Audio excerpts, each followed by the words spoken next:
परवा परवा मुंबईला हिंदू मुसलमानांची दंगल झाली. का झाली, कशासाठी, कारण परंपरा भाग वेगळा. पण त्या दंगलीचा फायदा उठून एका मुस्लिम मोहल्ल्यामध्ये काही गुंड होते.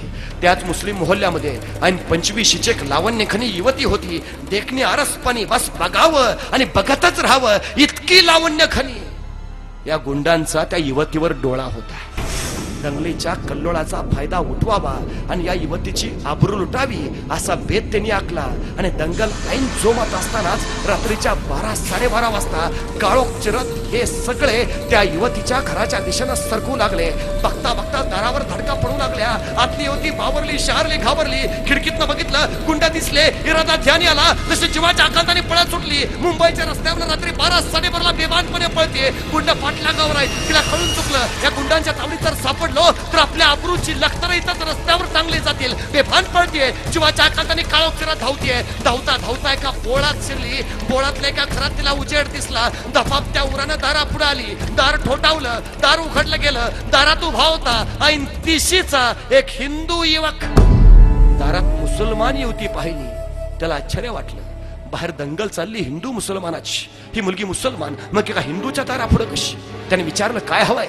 ती युवती म्हणाली, काय गुंड माझ्या पाठलागावर आहेत. एका रात्रीपुरता मला आश्रय मिळेल का? माझी आबरू लुटायचा बेत आहे त्यांचा. हा युवक म्हटला, निश्चिंत आत ये, घर तुझंच आहे. तिला आत घेतलं. स्वतःचं अंतरून पांघरून दिलं. सांगितलं, शांत झोप इथं. इथं तुला कुठली भीती नाही. मी स्वतः दाराशी राखण करत राहतो रात्रभर. ते गुंड परत येणार नाहीत, तुला त्रास देणार नाहीत. बिनगोर राहा. ती युवती झोपी गेली. हा दाराशी राखण करत बसला.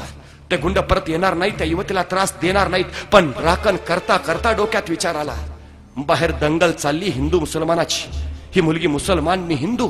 मग एका हिंदूच्या घरात तिने आसरा मागितलाच कसा?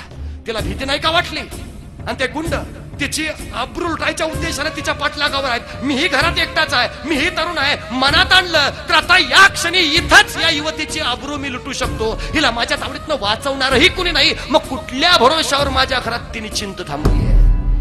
रात्रभर विचार केला, उत्तर मिळालं नाही. सकाळ झाली. ती युवती जायला निघाली.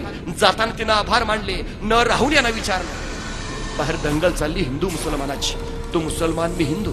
मग माझ्या घरात आसरा कसा मागितलास?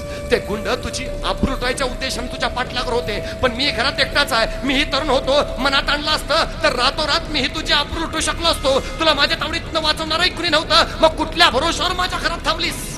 त्यावेळी युवती म्हणाली, त्या गुंडांच्या तावडीतनं सुटण्यासाठी बेबानपणे मी पळत होते. मुंबईच्या रस्त्यावरनं सैरा वैरा धावत होते. धावता धावता या बोळात शिरले. बोळातल्या तुझ्या घरात मला उजेड दिसला. दबाब त्या उराने मी दारा पुढे आले. पण दार ठोठवायच्या अगोदर तुझ्या घराच्या उघड्या खिडकीतून मी आत डोकावून बघितलं तर तुझ्या घराच्या भिंतीवर मला शिवाजी महाराजांचा फोटो दिसला. आणि मगच मी दार ठोठावलं. कारण मला माहिती आहे, ज्या घरात शिवाजींचा फोटो आहे त्या घरात कोणाच्याही आबरूला धोका नाही. गेल्या 350 वर्षानंतरही माझ्या राजाबद्दल जनमानसांच्या मध्ये जी प्रतिमा आहे ती ही प्रतिमा आहे. शिवाजी राजे स्मरणात आहेत ते एवढ्यासाठी. त्यांचा जय जयकार आहे तो एवढ्यासाठी. त्यांच्या विचारांचा जागर आहे तो सुद्धा एवढ्यासाठी. मी मराठी भाषेतला शिवाजी आहे. म्हणजे शिवाजी हे फक्त नाव नाही, शिवाजी हे फक्त कर्तृत्व नाही, शिवाजी हे फक्त नेतृत्व नाही, तर शिवाजी हे सर्वोच्च त्याचं परिमाण आहे. मला काय व्हायचं आहे तर ज्या क्षेत्रात आणि ज्या प्रांतात असेल तिथलं मला शिवाजी व्हायचं.